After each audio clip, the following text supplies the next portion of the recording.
An alien from the planet Uranus is confused by American politics. So to hide the embarrassment of a lack of knowledge, the alien inhabits the body of a little girl.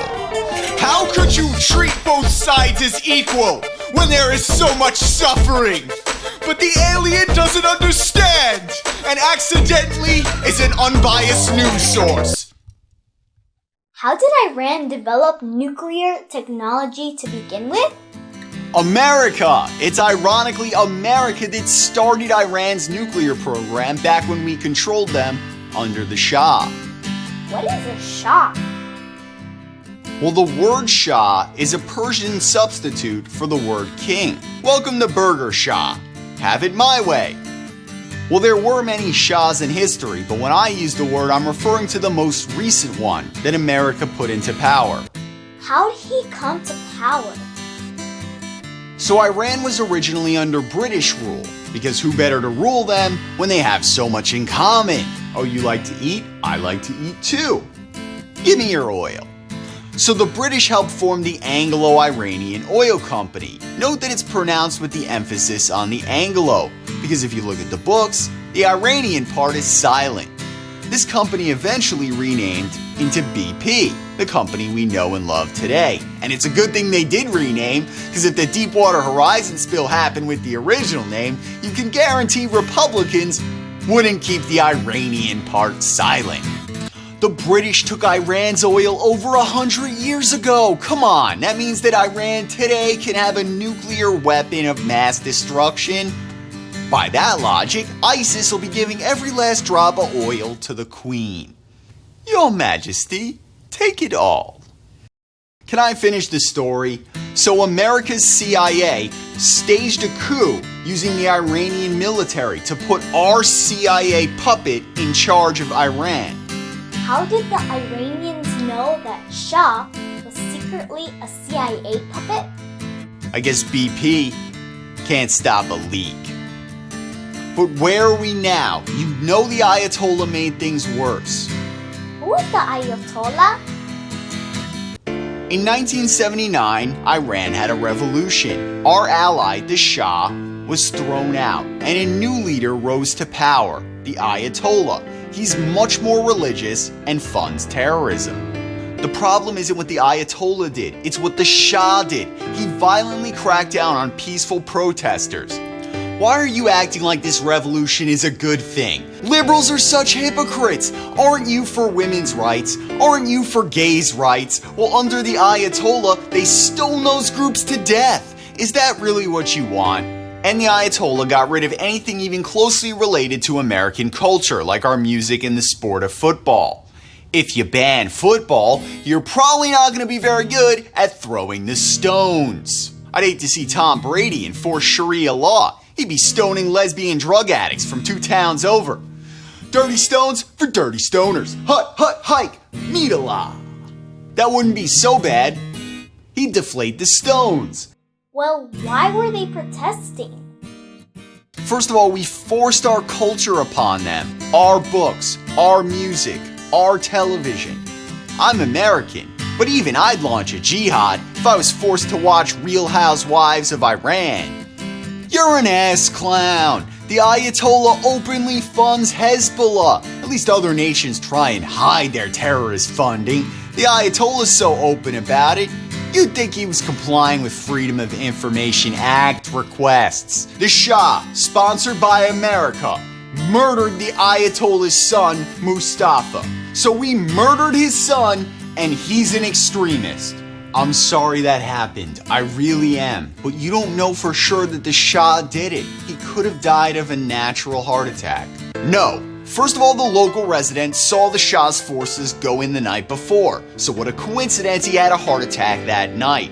Second, do you realize how much fried bacon you'd have to eat and how much alcohol you'd have to drink to have a heart attack that young? What a coincidence. The thing's banned by Islam, so he probably didn't eat them. You have a blatant disregard for the deaths of minorities. To a Republican, only fetus lives matter. It's okay if the government beats you to death, as long as it's after birth. That was under Jimmy Carter. He's a Democrat. His exact words were, "There is no foreign leader whom I trust more than the Shah." Then he goes on to write liberal crybaby books like Palestine, Peace Not Apartheid. If he really cared, why didn't he write a book, Peace for Mustafa? There are reasons other than oil that America went into Iran. We were facing the threat of Cold War Russia. Now you want to give nukes to Iran? I thought liberal lives matter.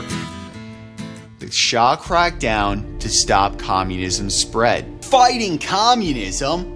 The Shah bulldozed the local community bazaars. That's capitalism. I mean, how would you feel if somebody bulldozed our marketplace?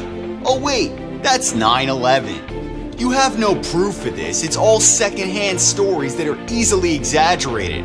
Like, I don't know, their entire belief structure about America?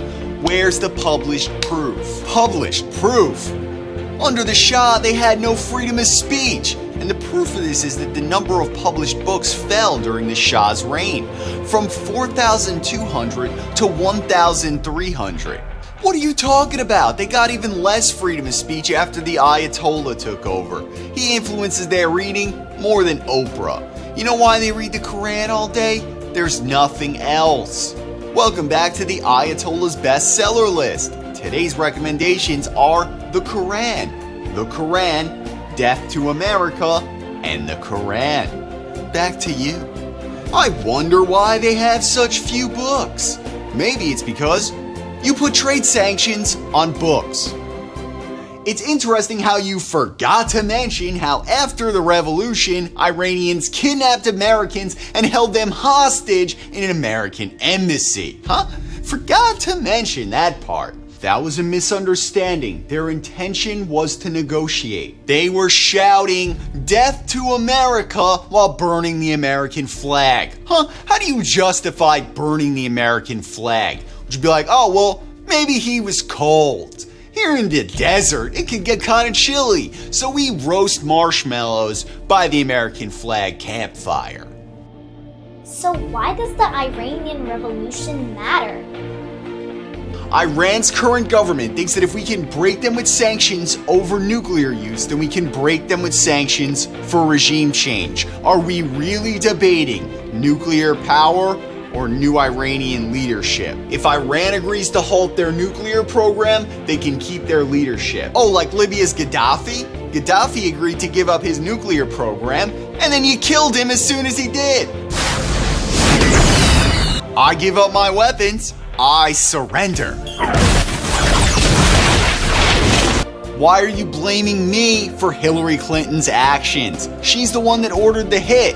Gaddafi's last words should have been, "Vote Trump." So from this episode, I learned that liberals blame American imperialism by stressing events that happened before Iran's revolution. Conservatives blame extremist terrorism by stressing events that happened after Iran's revolution. In the next episode, we'll talk about Saudi Arabia. Make sure to subscribe, and I'll see you on the other side.